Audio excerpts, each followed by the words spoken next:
Сьогодні мова піде про столицю, а саме про один з найбільших проєктів, затверджених цьогоріч.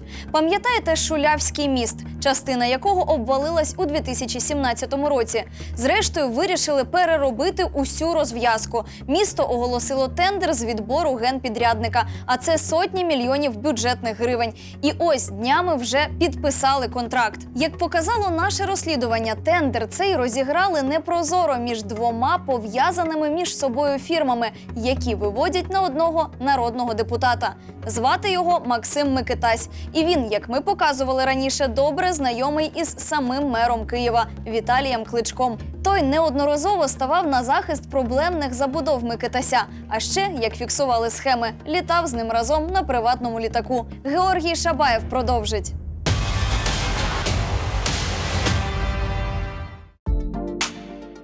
Шулявський міст – важливий транспортний вузол не тільки для Києва, а й загалом для України. Він поєднує шляхи на аеропорт Жуляни, центр Києва та трасу на захід – Житомир, Львів та Польщу. Побудований більше 50 років тому, міст реконструювали лише один раз – ще за часів радянської України. За період незалежності під ним щонайменше тричі спалахували пожежі. Боже, ви посмотри, який ужас. Пошкодились опори. Міст втратив частину так званої несучої здатності. У 2015 році експертиза «Київавтодору» показала, міст перебуває в передаварійному стані і потребує термінового ремонту. Так, його і не дочекавшись, у лютому 2017 року частина огорожі мосту таки обвалилась. На щастя, люди не постраждали. Міст не був в аварійному стані, але ми бачимо його стан, вже він втомився.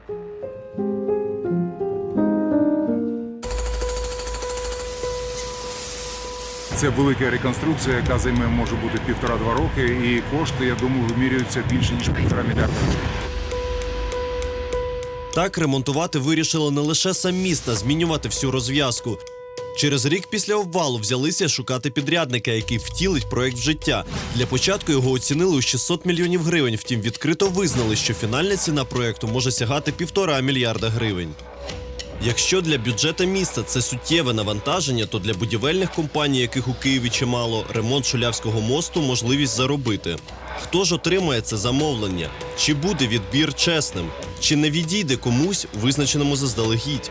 Адже корупція та відсутність справжньої здорової конкуренції відлякує бізнесменів, шкодить інвестиційній привабливості міста.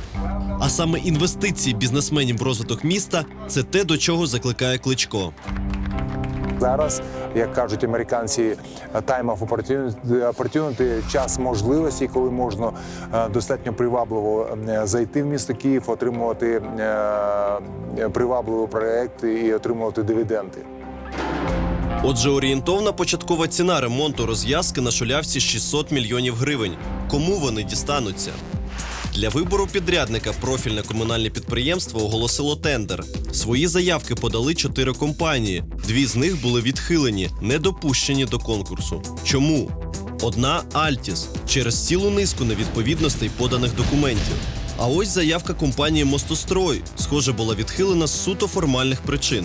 А саме, надаючи як приклад подібного досвіду договір про виконання аналогічних робіт в минулому, фірма не подала додатків до нього. Для нас было удивление, что 2 ведущих компании в области мостостроения, это мы и «Альтис», отклонили. И вышли в следующий тур компаний, которые никому не известны. В связи с большими объемами работ мы не подали додатки до договора. Хотя в тендерной документации и там как бы не было сказано, что надо подавать договора и додатки. Там было сказано дать договор. От ми договор і подали. Комунальники організатору тендеру наполягають, вимога така була. Втім, її невиконання стало перепоною не для всіх. Так, у фінал тендеру вийшли 2 компанії, одна з яких «Спецбудплюс» так само не мала додатків до договору аналогічних робіт. Але на відміну від «Мостострою», тендерний комітет вирішив цього не помітити і фірму до аукціону допустив. Більше того, комітет закрив очі на документи з ознаками підробки, подані фірмою «Спецбудплюс». На підтвердження про виконання аналогічних робіт компанія надала ось такий відгук-рекомендацію. Мовляв, фірма успішно виконала подібний ремонт розв'язки поблизу мосту Патона в Києві. Але документ має цілу низку ознак підробки. Не вказана дата складання відгуку. На документі стоїть підпис директора, що звільнився ще 4 роки тому. Та схоже на швидкоруч підроблений і сам бланк цього документу. У шапці неправильно написало слово «Україна». Ми пішли далі і звернулися до Державного будівельного комбінату Верховної Ради. Саме це підприємство виступало генпідрядником під час ремонту розв'язки біля мосту Патона. І ніби воно надало відгук компанії «Спецбудплюс», що вона виконала частину цих робіт. Відповідь прийшла така. Подібний відгук не надавали, а про те, що компанія виконувала якісь роботи на набережному шосе, вперше чують. Що ж це за фірма, яка подала підроблений документ, схоже, просто вигадавши аналогічний досвід, і яку тендерний комітет все одно допустив до фінальної битви за 600 мільйонів гривень на ремонт Шулявського шляхопроводу? Ми приїхали за адресою офісу «Спецбудплюс», однак за місцем реєстрації компанії знайшли гуртожиток. Місцеві ж про фірму «Спецбудплюс» нічого не чули. Здравствуйте. А мы компания «Спецбудплюс». Еще не знаете? Нет, не знаю. Нет. Спасибо. Також ми декілька разів телефонували за номером фірми, що вказаний в офіційному реєстрі юридичних осіб, та як контактний у тендерній заявці.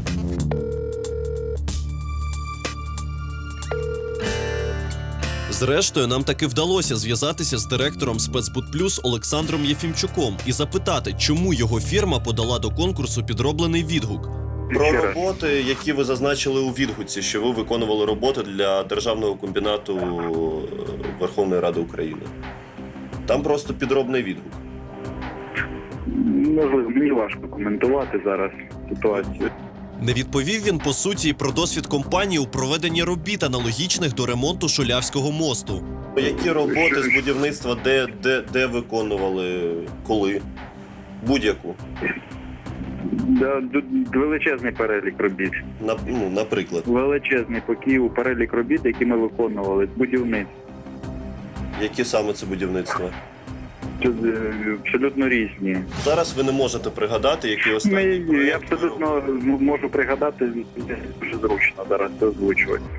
Чому тендерний комітет зрештою допустив до фіналу фірму «Спецбудплюс» з підробленим документом? Ми звернулись туди ще до оголошення остаточного переможця. Секретар комітету, що вирішував долю 600 мільйонів гривень з бюджету киян, не виявила зацікавленості у цій інформації та її коментування.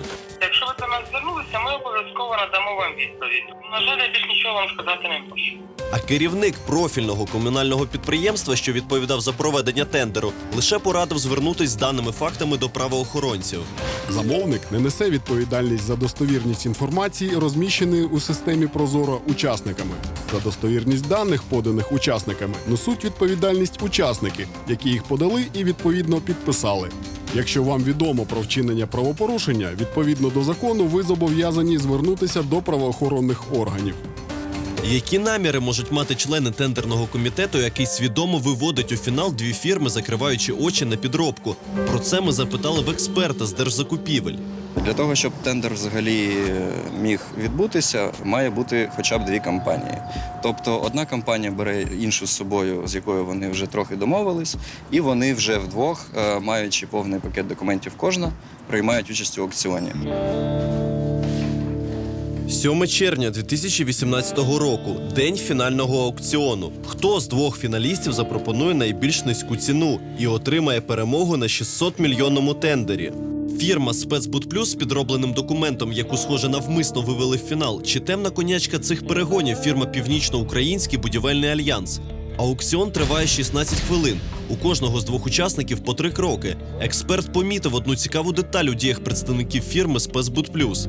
Та компанія, яка мала меншу ціну, вона мала право першого кроку у аукціоні. Однак вона їм не скористалась, і через це той аукціон виглядає трохи фіктивно. Адже Вони мали право першого кроку, і вони могли за цей рахунок свою пропозицію залишити переможною.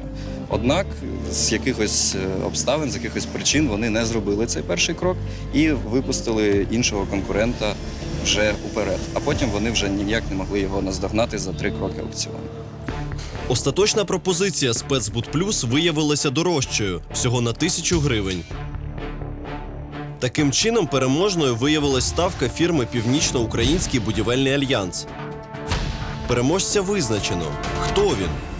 Досліджуючи історію конкурсу та вивчаючи його учасників, ми виявили, що обидві компанії, які боролися за право реконструювати Шулявський міст, мають відношення до одного народного депутата. Заради кого так старались ті, хто проводив конкурс, відсіявши з формальних причин реальних забудовників і провівши у фінал фірму з підробленими документами? Кому столична влада так прагнула віддати солідний фінансовий куш? Та хто стоїть за фірмою з довгою назвою «Північно-Український будівельний альянс»? Серпень 2017 року. Аеропорт Бориспіль. Журналісти «Схем» помічають, як на злітно-посадкову смугу заходить приватний літак. Це з Італії прилетів мер Києва Віталій Кличко та відомий столичний забудовник, народний депутат Максим Микитась. Разом на одному чартері. Судячи з усього, у них дружні стосунки.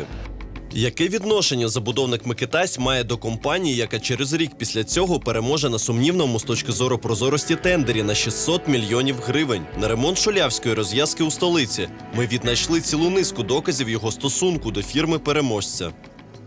Це Андрій Якусевич. Він офіційний власник компанії «Північно-Український будівельний альянс», що будуватиме розв'язку на Шулявці. А ще, згідно сайту Ради, він помічник народного депутата Максима Микитася, того самого, що літає з мером разом на приватному літаку. По-друге, поштова адреса фірми «Північно-Український будівельний альянс» збігається з фактичною адресою фірми «Укрбуддевелопмент». Саме Максим Микитась вказував цю компанію у своїй власності у декларації за 2017 рік.